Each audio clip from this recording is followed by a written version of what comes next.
Dieu ne va rien te dire. Comme le scandale de la jeune fille là en Haïti actuellement là. Vous voyez des gens qui lui disent, ah, qui n'a jamais péché, qui n'a... bon, de toute façon, est-ce que vous allez voir ça? Regardez, est-ce qu'il y aura sanction? Non. Est-ce qu'on va la sanctionner? Non. Est-ce qu'on va lui dire quelque chose? Non, pas du tout. C'est plaisantise qui n'a jamais péché.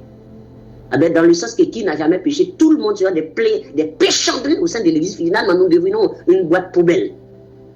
Un poulailler. Qui n'a jamais péché? Ah oui, je pêche, vous pêchez, nous pêchons.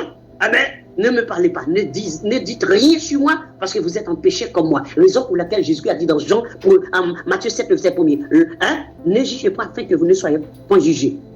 Car avec le jugement que vous avez jugé votre frère, votre prochain, c'est ce jugement que vous allez aussi, parce que vous êtes aussi en pécheur. Pourquoi? Parce que l'homme animal ne peut pas juger un homme animal. Des plaisantins ne peuvent pas juger des plaisantins. Raison pour laquelle nous avons besoin que l'église soit spirituelle. Pour qu'il y ait des hommes et des femmes spirituels, afin qu'il puisse y avoir des juges. Lorsque vous avez une assemblée, c'est qu'il y a des plaisantins, des pécheurs qui sont dedans, il n'y a pas de juge. Il n'y a que des accusés. Raison pour laquelle il ne peut pas y avoir de jugement, parce que, y compris les pasteurs, y compris les fidèles, y compris les jeunes filles, tous ce sont des plaisantins, des péchandrins. D'ailleurs, ils n'ont même pas le pardon de leur péché parce qu'ils ne sont pas baptisés selon le modèle biblique. Donc, raison pour laquelle il ne peut pas y avoir de jugement. Qui juge? Un chrétien de quel?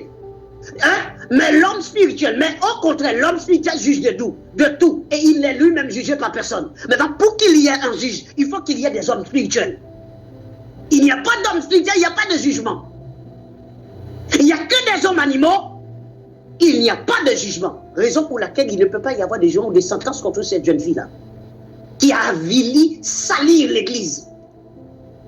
Personne ne parle du salissement, personne ne dit que la façon qu'elle a fait, là, elle a sali l'église. Non, on ne dit pas ça. Au contraire, on honore le péché. On essaie de dire, mais qui n'a jamais péché? Quand Jésus avait dit, qui n'a jamais péché, on lance la première prière. Ces plaisantés ne comprennent rien du tout dans ce que Jésus disait. Jésus s'adressait aux pharisiens plaisantés qui prétendent servir Dieu. Il ne s'adressait pas aux disciples. D'ailleurs, ceux qui étaient venus devant lui n'étaient pas des disciples. C'était des hypocrites pharisiens qui venaient devant lui avec la femme. Oh, ils étaient comme la femme. Des saints Christ sans Dieu. Ils ne croyaient pas en Christ. Mais ils sont venus devant lui pour avoir le jugement. Et il a rendu le jugement en les condamnant tous. Parce qu'ils sont tous condamnés parce qu'ils n'ont pas Christ. Lorsqu'il dit que tous ont péché privé de la gloire de Dieu, qui ont péché privé de la gloire de Dieu? Ce sont les plaisantins dans le monde qui n'acceptent pas Christ. Oh, les enfants de Dieu sont privés de la gloire de Dieu. Nous, les disciples de Jésus, nous sommes privés de la gloire de Dieu. Non, nous avons accès à la gloire de Dieu parce que Dieu nous a appelés à son admirable lumière.